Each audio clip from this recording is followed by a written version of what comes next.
Okay, अब है ना बेटा इसको स्टार्ट करते हैं और चेक करते हैं कि ना सेक्शन फॉर्मूला हमारे पास में क्या होता है, किस तरीके से आप इस फॉर्मूले को बेसिकली डिराइव कर सकते हो। हालांकि आपके एग्जामिनेशन के अंदर कभी भी इस फॉर्मूले का डेरिवेशन नहीं पूछा जाता है, बट स्टिल आप लोगों को आइडिया होना चाहिए कि जो फॉर्मूला को भी पढ़ाया जा रहा है वो फॉर्मूला बेसिकली आया कहाँ से। ठीक है, अगर मैं आपको इसका एक है ना ओवरव्यू दूं तो आपको पता होना चाहिए कि जैसे आपके पास में कोई से भी दो पॉइंट्स हैं, these are the 2 points A and B. Let the coordinates of the point A be x1, y1 and the coordinates of the point B are x2, y2. ये बेटा आपको है ना A और B के यहाँ पे कोऑर्डिनेट्स दे रखे हैं। अब आपका काम है यहाँ पे बेसिकली ये फाइंड करना कि ना अगर मैं A B के बीच में कोई सा भी पॉइंट मार्क कर देता हूँ, ठीक है, अब A B के बीच में जो आपका वाला पॉइंट है ना वो यहाँ पे भी आ सकता है, यहाँ पे भी आ सकता है, कहीं पे भी आ सकता है। तो लेट्स से मैंने यहाँ पे पॉइंट मार्क कर दिया पॉइंट सी और इसके कुछ कोऑर्डिनेट्स आपके पास में x, y। अब अगर सी पॉइंट ए बी के बीच में कहीं पर भी लाई कर रहा है, then definitely it will going to separate or it will going to make a particular ratio and it will divide A B. ये ए बी को क्या करेगा, बेसिकली डिवाइड करेगा एक पर्टिकुलर रेशियो के अंदर। रेशियो आप कुछ भी लिख सकते हो, से m1 m2। You all are familiar with the ratio. Ratio का मतलब ये होता है हम किसी भी क्वांटिटी को अगर डिवाइड करते हैं पर्टिकुलर पार्ट्स के अंदर, वो पार्ट्स आपके इक्वल भी हो सकते हैं, वो पार्ट्स आपके अनइक्वल भी हो सकते हैं। तो हम यहाँ पे मान के चल रहे हैं कि जो ये सी है ना ये ए बी को अलग अलग पार्ट्स के अंदर डिवाइड कर रहा है and it divides A be in the ratio m1:m2। आप ऐसे कह सकते हो that here AC upon BC is equal to m1 upon m2, क्योंकि ये रेशियो के अंदर डिवाइड कर रहा है तो हमने यहाँ पे इसको m1 अपॉन m2 के फॉर्म में लिख दिया। पहली चीज तो ये आ गई। अब हमारा यहाँ पे टास्क है कि ना हम इधर x और y के कोऑर्डिनेट्स को क्या कर सके, फाइंड कर सके। Now in order to find the coordinates of x and y we use the section formula. और हम किस तरीके से इसको फाइंड कर सकते हैं मैं आपको ये बता देता हूँ। अगर आपको x की वैल्यू निकालनी है, आपको इस x कोऑर्डिनेट की वैल्यू निकालनी है, तो आप इसकी वैल्यू सीधे लिख सकते हो x equal to m1x2 plus m2x1 upon m1 plus m2। m1 को x2 से मल्टीप्लाई करेंगे, m2 को x1 से और अपॉन में m1 प्लस m2 कर देंगे। आप y की वैल्यू निकाल सकते हो directly. y will be equal to m1y2 plus m2y1 whole upon m1 plus m2। And इस तरीके से आपको क्या मिले, आपको है ना x और y दोनों ही कोऑर्डिनेट्स की वैल्यू पता कर सकती है अगर आप इन दोनों फॉर्मूलेस का पे यूज करोगे तो। And this is called the section formula. ये आपकी हेल्प करता है x और y के कोऑर्डिनेट्स को फाइंड करने में। Now the thing is that कि फॉर्मूला आया कहां से, इसका कोई डेरिवेशन है क्या, या इसको मैंने हवा से तो नहीं लिख दिया। ऑल्दो एग्जाम में आपसे कभी भी इसका डेरिवेशन तो पूछा नहीं जाएगा, स्टिल आपको पता होना चाहिए कि ये डिराइव हुआ कैसे। मैंने नहीं कह रहा कि आप एग्जाम में इसको प्रिपेयर करके जाना है इसके डेरिवेशन को, स्टिल बट हमें आइडिया होना चाहिए। जिस तरीके से हम लोगों ने डिस्टेंस फॉर्मूले को डिराइव किया था तो आपको आइडिया पड़ जाता है कि हम एक्चुअली में करते क्या है, कि ये m1 m2 ये x2 x1 यहाँ पे आए क्यों, इसके the reason behind the formula. Reason तो आपको पता होना ही चाहिए ना, तब आपको क्या है थोड़ा काम आसान हो जाता है चीजों को समझने के अंदर। ठीक है, सो अपन है ना इसको डिराइव करने की यहाँ पे कोशिश करते हैं। हालांकि काफी सिंपल सा डेरिवेशन है, कुछ भी ज्यादा हार्ड नहीं है, स्टिल अपन इसको एक ट्राई करते हैं ना। तो मान लो बेटा आपके पास में कोई सा भी 2 डायमेंशनल सिस्टम आपने दे रखा है, कार्टेशियन प्लेन दे रखा है।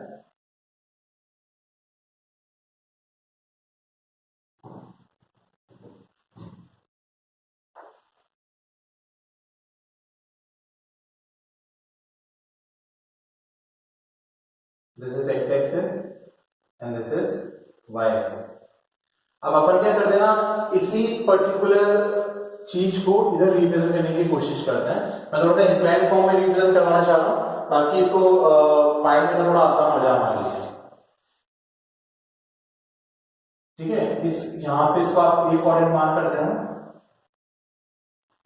ये रहा आपका पॉइंट ए और ये रहा आपका पॉइंट बी। ए के पॉइंट्स आपको दे रहे हैं यहाँ पे x1, y1 और बी के पॉइंट्स आपके पास में x2, y2। तो कोई भी पॉइंट है आपके पास में सी नाम का जो ए और बी के बीच में लाई कर रहा है, इंटरनली लाई कर रहा है ना ए और बी के बीच में। मान लो यहाँ पे लाई कर रहा है सी पॉइंट। और इसके कोऑर्डिनेट हमने क्या मान लिया यहाँ पे x, y। ओके, अब हमें ये पता है कि c जो है ये पर्टिकुलर किसी न किसी रेशियो के अंदर तो डिवाइड करेगा ab को, तो हम उस रेशियो को m1 रेशियो m2 मान सकते हैं। आप अगर कोई और डिनोमिनेशन भी लेना चाहो तो आप वो भी ले सकते हो, उससे कुछ फर्क नहीं पड़ता। तो इसको मैंने यहाँ पे m1 नाम दिया, इसको यहाँ पे मैंने m2 नाम दे दिया। c divides ab in the ratio m1 and m2। now we have to do a particular construction। कौन सा कंस्ट्रक्शन करना है आपको ध्यान से देखना। जिस तरीके से आप लोगों ने डिस्टेंस फार्मूला के अंदर परपेंडिकुलर ड्रॉ कर लेते हैं, उसी तरीके से हम सेम टू सेम कंस्ट्रक्शन यहाँ पे भी करने वाले हैं। ठीक है, हम यहाँ पे क्या करेंगे ना, ए से परपेंडिकुलर ड्रॉ करेंगे, सी से भी परपेंडिकुलर ड्रॉ करेंगे और बी से भी यहाँ पे परपेंडिकुलर ड्रॉ करते हैं। ठीक है, तो इस पॉइंट के पॉइंट्स आपके पास में कितने रहेंगे, x1, 0। इस पॉइंट के पॉइंट्स आपके पास में रहेंगे x, 0। ये मैं आपको सबसे पहली क्लास में ऑलरेडी बता चुका हूँ। इस पॉइंट के पॉइंट्स आपके पास में रहेंगे x2, 0। ठीक है, एंड अपन क्या करते हैं, यहाँ से इस a पॉइंट से x एक्सिस के पैरेलल यहाँ पे भी लाइन ड्रॉ कर देते हो, this will B of 90 degree angle. c से भी अपन ये चीज करते हैं, ये एंगल भी कितना हुआ 90 डिग्री। इधर पॉइंट्स को मार्क कर दो, ab से यहाँ पे आ गए, let this point be p, let this point be q। ठीक है, अब ध्यान से देखना बेटा, अगर ये पॉइंट आपका x1, 0 है, ये पॉइंट x, 0 है, तो ये डिफरेंस कितना हो जाएगा इसके बीच में आपके पास में x माइनस x1। हमने डिस्टेंस फॉर्मूला में ये चीज देखी थी, तो यहाँ से a भी आपके पास में कितना हो जाएगा, x माइनस x1 हो जाएगा। इसको अपन बिना एरो पे लिख देते हैं, a भी आपके पास में जाएगा x minus x1 and this CQ will be equal to, ये आपका x2 है, यहाँ तक आपके पास में x है, तो ये आपके पास में डिस्टेंस कितना हो जाएगा, x2 माइनस x। तो this CQ will be equal to x2 minus x। इसी तरीके से बेटा आप यहाँ पे क्या कर सकते हो ना, CP भी फाइंड कर सकते हो। अब आप CP कैसे फाइंड करोगे, आपको पता है C के कोऑर्डिनेट के आपके पास में x1, y1 है, A के कोऑर्डिनेट आपके पास में x1, सॉरी ये आपका x, y है और ये आपका x1, y1 है। तो आपके पास में यहाँ पे CP कितना हो जाएगा अगर ध्यान दोगे तो y माइनस y1, और यहाँ पे आपके पास में PQ कितना हो जाएगा, y2 माइनस y। हम लोगों ने जब डिस्टेंस फॉर्मूला निकाला था तो वहां पे हमने सारे के सारे डिस्टेंस निकालने सीखे थे अच्छे से, तो उसी चीज को मैंने यहाँ पे क्या करा है, इस्तेमाल कर रखा है। ठीक है, अब इसके बाद हमें क्या करना है, आपके पास में आपको दो ट्राइंगल्स दिख रहे होंगे, triangle APC and triangle CQB। Although हम लोगों ने अभी ट्राइंगल चैप्टर्स नहीं पढ़ा है, स्टिल हम लोग इसमें एक चीज थोड़ा सा आपको मेमोराइज करनी पड़ेगी कि if you consider the triangles APC and CQB, in triangle APC and triangle CQB, अगर आप बेटा इन दोनों ट्राइंगल्स की बात करो तो we have to prove the two triangles similar to each other. And similar proof करने के लिए हमारे पास में कुछ क्राइटेरिया होते हैं, जैसे हम कह सकते हैं एंगल सिमिलरिटी होती है हमारे पास में, और भी हमारे पास में ऐसे सिमिलरिटी होती है। बट यहाँ पे अपन सबसे सिंपल वाली सिमिलरिटी का इस्तेमाल करते हैं, दैट इज एंगल सिमिलरिटी। अब एंगल सिमिलरिटी का मतलब होता है कि कोई से भी दो ट्राइंगल ले लो, अगर उनके कोई से भी दो कॉरस्पॉन्डिंग एंगल्स इक्वल आ जाते हैं तो दोनों ट्राइंगल्स आपके कैसे कहलाते हैं, सिमिलर कहलाते हैं। अब यहाँ पे चेक करते हैं कि क्या इन दोनों ट्राइंगल्स में कोई एंगल्स है जो एक जैसे दिख रहे हैं। अगर ये एंगल आपका थीटा है तो आपका ये एंगल भी कितना हो जाएगा, theta, because these are corresponding angles and ये दो एंगल आपके 90 डिग्री के हैं। तो दोनों ट्राइंगल्स के अंदर आपके पास में दो कॉरस्पॉन्डिंग एंगल्स कैसे आ रहे हैं, इक्वल आ रहे हैं, hence the triangle are similar to each other. But हमारा यहाँ पे फोकस ना ट्राइंगल को सिमिलर प्रूव करने पे नहीं है, इस चीज को तो अपन कट एंड शॉर्ट में भी यहाँ पे लिख सकते हैं।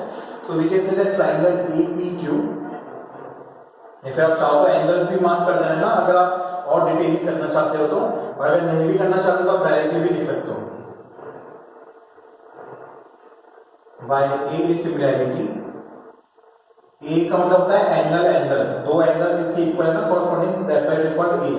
Bye A similarity triangle APC is similar to triangle CQB। अब जो बेटा आपके जो ट्राइंगल सिमिलर होते हैं ना, उनकी कॉरस्पॉन्डिंग साइड्स हमेशा प्रोपोर्शन के अंदर होती हैं। कॉरस्पॉन्डिंग साइड्स का मतलब क्या हो गया, अगर मैं यहाँ से AP ले रहा हूँ तो मैं यहाँ से क्या लूंगा, CQ लूंगा। अब कॉरस्पॉन्डिंग साइड्स बताने के लिए आपको ज्यादा दिक्कत नहीं आने वाली, क्योंकि आप लोगों ने 9th क्लास के अंदर कॉन्ग्रुएंसी पढ़ रखी है। और कॉन्ग्रुएंसी के अंदर भी बेटा आप लोग है ना सीपीसीटी वर्ड पढ़ते थे, corresponding part of congruent triangle. तो कॉरेस्पॉन्डिंग वर्ड आप लोगों ने ऑलरेडी पढ़ रखा है, तो उसी चीज का मैं यहाँ पे यूज करने वाला हूँ। तो ध्यान से देखना, अगर आप कॉरेस्पॉन्डिंग साइड्स की बात करते हो तो अगर मैं यहाँ से एपी लूंगा तो यहाँ से मैं क्या ले लूंगा, सीक्यू ले लूंगा। So we can say that this AP upon CQ will be equal to, AP के बाद अगर आप यहाँ पे पीसी ले तो यहाँ पे आप क्यूबी लोगे, this PC upon QB will be equal to AC upon CB. तो ये एसी अपॉन सीबी की इक्वल आ जाएगा, ठीक है। जिस तरीके से कॉन्ग्रुएंसी के अंदर आपके कॉरेस्पॉन्डिंग पार्ट्स इक्वल होते हैं, सिमिलरिटी के अंदर आपके कॉरेस्पॉन्डिंग साइड जो होती हैं सेम रेशियो के अंदर होती हैं। तो हमने साइड्स का रेशियो लिख दिया। हमने ऐसा क्यों करा अभी आपको पता पड़ जाएगा बेटा।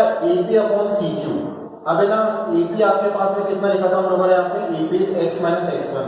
तो यहाँ पे आप ऐसा लिख सकते हो this x minus x one upon CQ. CQ आपके पास में कितना है, x two minus x equal to PC. PC आपके पास में कितना है, y minus y one upon QB. QB कितना आपके पास में, y2 minus y equal to AC upon CB. अब बेटा एसी अपॉन सीबी ऑब्वियसली बात है m1 अपॉन m2 के बराबर निकल के आएगा, तो this will be equal to m1 upon m2। तो हमने कुल मिला के क्या करा, तीनों साइड्स की जगह पे कोऑर्डिनेट्स का सिस्टम लगा दिया। हम लोगों ने क्या करा, साइड्स को कोऑर्डिनेट्स के टर्म्स में यहाँ पे लिख दिया। अब इससे क्या होगा ना, यहां से बेसिकली हम लोग क्या करेंगे ना, हमारे दोनों फॉर्मूलेस को डिराइव करेंगे। किस तरीके से चेक करते हैं आराम से बेटा।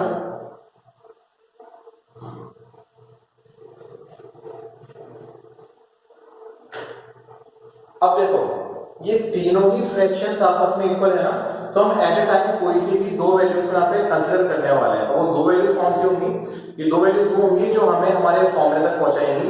जैसे एक बार अपन x की वैल्यू निकालना चाहते हैं और एक बार अपन y की वैल्यू निकालना चाहते हैं, तो एक बार अपन क्या करेंगे ना, इस फर्स्ट वाले को और थर्ड वाले को कंसीडर कर लेंगे, क्योंकि है तो तीनों आपस में इक्वल, तो कोई सी भी दो बार पे फ्रैक्शन उठा सकते हैं। So we can write down it as m1 upon m2 is equal to x minus x1 upon x2 minus x। अब आपका काम है x की वैल्यू निकालना है। x की वैल्यू निकालने के लिए हमको यहाँ पे क्या करना पड़ेगा, क्रॉस मल्टीप्लिकेशन करना पड़ेगा। तो this x2 minus x will be multiplied by m1, तो आपको मिलेगा m1 into x2 minus x। This m2 will be cross multiplied by x minus x1, तो यहाँ पे आएगा m2 into x minus x1। अब इसको सिंपलीफाई करो, यहाँ पे आपको मिलेगा m1x2 minus m1x equal to m2x minus m2x1। अब x वाली टर्म्स को एक साथ कर देना, ठीक है।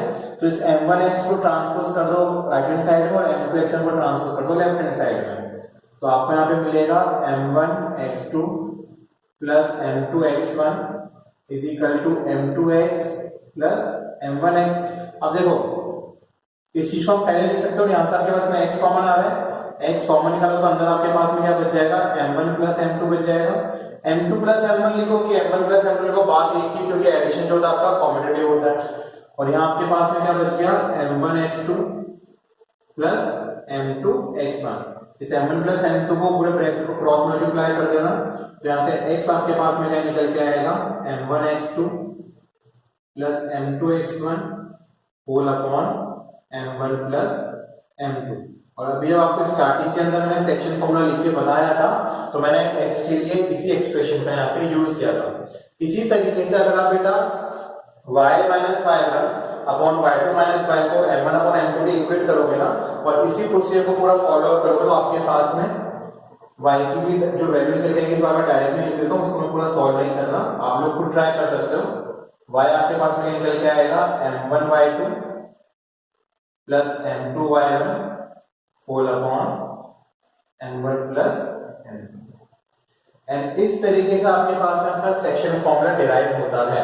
अल्टीमेटली जब आप क्वेश्चन आंसर्स करोगे तो आपको यूज तो बेटा इन दो पर्टिकुलर एक्सप्रेशंस से ही करना है कि डेरिवेशन आपसे कॉम्पिटिटिवली पूछी जाती है, पर डेरिवेशन पूछी नहीं जाती है इसका ये मतलब नहीं है कि आपको आनी भी नहीं चाहिए। आप सीख तो सकते ही हो ना, इसमें कोई फर्क तो पड़ेगा नहीं, तो आप आराम से बेटा डेरिवेशन को सीख सकते हो, ताकि इन केस कभी आप किसी को सिखाना चाहो हालांकि मुश्किल ही लग रहा है किसको सिखाना था, बट स्टिल अगर सिखाना चाहो, मन हो जाए कि आपसे पूछो और आप बताना चाहो उसको, कि आपसे पूछ ले कि डेरिवेशन ये फॉर्मूला आया कहां से, तो आप उसको ये फॉर्मूला आराम से सिखा सकते हो इस पूरे के पूरे प्रोसीजर के थ्रू।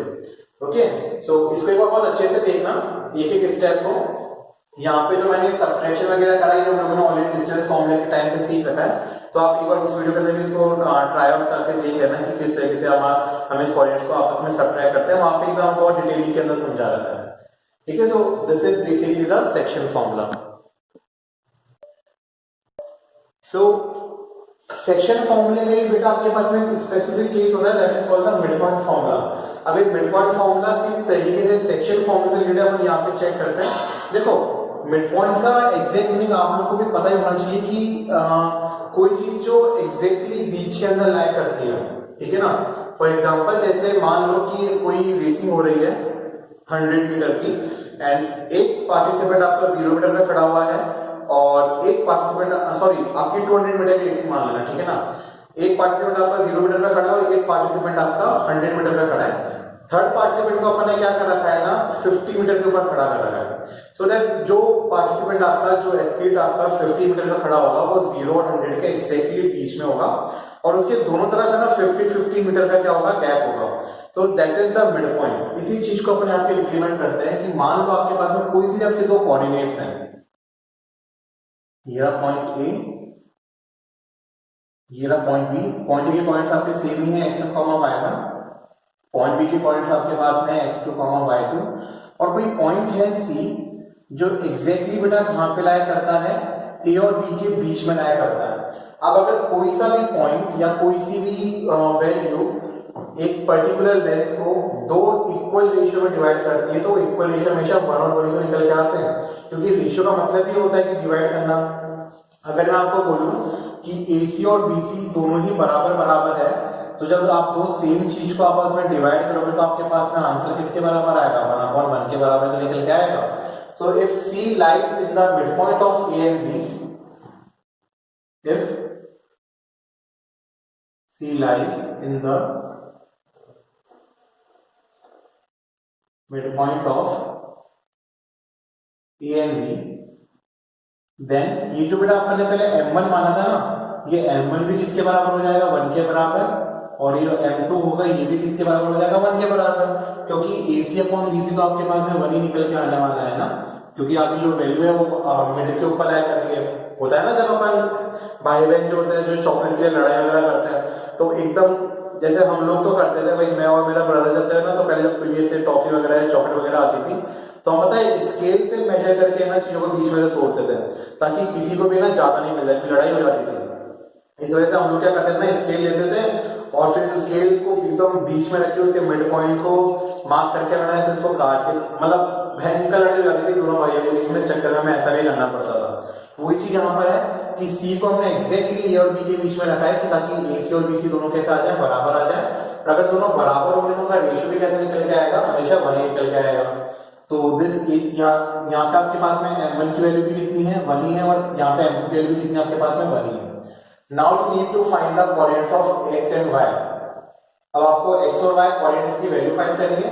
सो हम बेटा यहाँ पे सेक्शन फॉर्मूले का यूज करेंगे, और उसके अंदर अपन बस क्या करेंगे ना, M1 और M2 की वैल्यू को 1 और 1 पुट कर देंगे। अब इससे होगा क्या, चेक करते हैं। अगर मैं x की वैल्यू निकालना चाहूँ तो फॉर्मूला तो मेरे पास में क्या होता है, M1x2 plus M2x1 whole upon M1 plus M2 होता है ना। अब अपन M1 को भी 1 रख देंगे और M2 को भी 1 रख देंगे, because C is the midpoint and the ratios are equal to each other। तब आप M1 के वैल्यू को 1 रखोगे तो आपके पास में आएगा 1 into x plus x2, 1 into x1 is x1, और नीचे आपके पास में 1 plus 1 हो जाएगा, therefore x आपके पास में कितना आ जाएगा, x1 plus x2 upon 2। इसी तरीके से अगर आप y की वैल्यू निकालना चाहते हो तो y आपके पास में कितना आ जाएगा, m1/2 plus m2/1 whole upon m1 plus m2। अब फिर से बेटा m1 और m2 के 1 वैल्यू पुट कर दो तो आपका क्या मिलेगा, y2 plus y1 upon 1 plus 1, and this y will be equal to y1 plus y2 whole upon 2। So you can clearly see that midpoint formula is the specific case of section formula. ठीक है, सो इस तरीके से हम section फॉर्मूले के अंदर अपने m1 m2 की वैल्यू को पुट कर दिया 1 तो आपके पास में मिड पॉइंट फॉर्मूला निकल के आता है।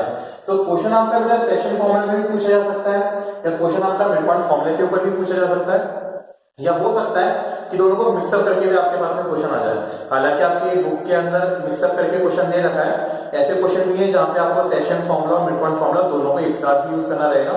तो आपको जब क्वेश्चन की प्रैक्टिस रहेगी तो आपको वहां पे पता पड़ ही जाएगा। Okay, but for now this is the mid point formula.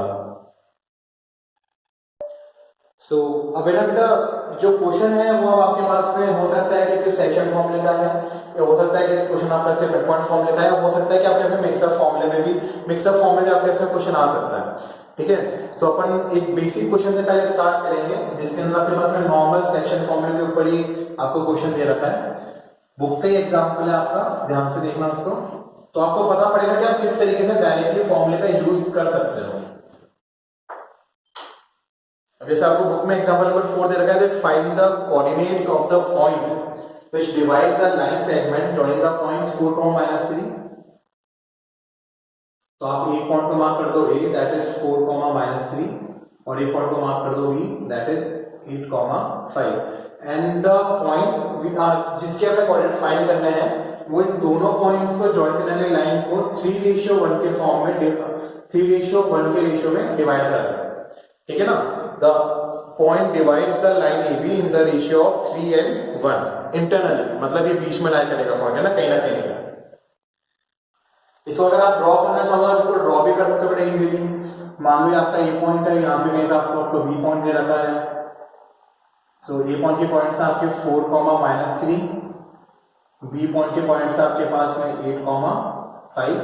अब देखो रेशियो 3 and 1 है ना, तो ऑब्वियसली बात है बेटा आपके लेफ्ट साइड वाला पार्ट क्या होगा, बड़ा ही होने वाला है, क्योंकि 3:1 के अंदर 3:1 में 3 आपका बड़ा नंबर है ना। तो यहाँ कहीं आपका पॉइंट लाया करेगा है ना। यहाँ पे मान लो को सी पॉइंट दे देते हैं, इसका कोऑर्डिनेट्स लिख देते हैं x, y, हमें नहीं पता कोऑर्डिनेट्स क्या है, हमें फाइंड करना है। m1 आपको कितना दे रखा है 3, दिस m1 इज 3, और आपको m2 कितना दे रखा है यहाँ पे 1। डेफिनेटली बेटा मिड पॉइंट फॉर्मूला नहीं है, क्योंकि दोनों रेशियो अलग अलग दे रखे हैं। जब आपके दोनों रेशियो सेम होते हैं उसी केस में आप लोग मिड पॉइंट फॉर्मूला अप्लाई करते हैं, वो ध्यान रखना। ठीक है, अब आपको x y की वैल्यू निकालनी है, so we can directly use the section formula, और सेक्शन फॉर्मूले के अकॉर्डिंग x की वैल्यू आपके पास में जाएगी। पहले अपन फॉर्मूला लिख देते हैं m1 x2 plus m2 x1 whole upon m1 plus m2। तो अगर आप यहां से वैल्यू सब्स्टिट्यूट करोगे तो बेटा m1 कितना है 3 और x2 कितना है 8, तो इसको आप ऐसे लिखोगे 3 × 8 प्लस m2 कितना है 1 और x1 कितना है 4, तो आपका हो जाएगा 1 × 4 होल अपॉन में आता है m1 plus m2, this will be equal to 3 + 1।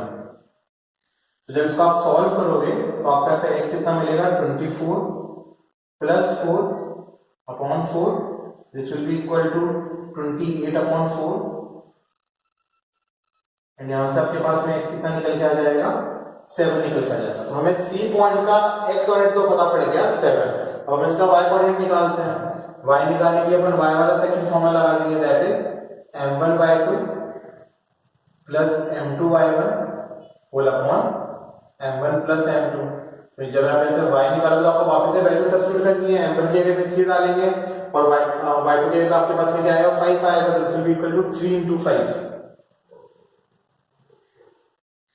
Plus m2 तो आपके पास में 1 ही है, बट y1 कितना आपका बेटा -3 है, तो this will be equal to 1 × -3, 1 × -3, और होल अपॉन आपके पास में क्या आएगा m1 प्लस m2 आएगा, so this will be equal to 3 + 1। इसको सॉल्व करते हैं, 5 × 3 = 15, यहाँ पे प्लस है बट अंदर मल्टीप्लाई में माइनस आएगा, क्योंकि 1 × -3 is -3, देगा 15 - 3/4, and this y will be equal to 12/4, and this y will be equal to 3। ये 4 से 3 टाइम्स कैंसिल आउट हो जाएगा। सो हमें इस C पॉइंट का y पॉइंट भी पता पड़ेगा, that is 3। So we can say that the coordinates of the point C are 7, 3, और आप डायरेक्टली कैसे लिख सकते हो, therefore point C is 7, 3। So इस तरीके से आपको बेटा आपके सेक्शन फॉर्मूले को अप्लाई करना होता है क्वेश्चन के अकॉर्डिंग। हालांकि ये तो सबसे बेसिक क्वेश्चन था जिसमें आपको डायरेक्टली रेशियो भी गिवन था और आपको पॉइंट भी गिवन थे, बस आपको सिंपली सी पॉइंट के पॉइंट्स निकालने थे। पर ट्रस्ट मी, क्वेश्चन इतना डायरेक्ट फॉर्म में भी पूछा नहीं जाता। क्वेश्चन के अंदर हमेशा आपके पास नीचे घुमा फिरा के आती है। हो सकता है कि कभी आपको रेशियो फाइंड करना पड़ता है, तो रेशियो फाइंड करने के क्वेश्चन आपके पास में अलग तरीके से आते हैं। या हो सकता है कि आपको कुछ और कंडीशन दे रखी हो, आपको इस बी पॉइंट के पॉइंट में फाइंड करने पड़ सकते हैं।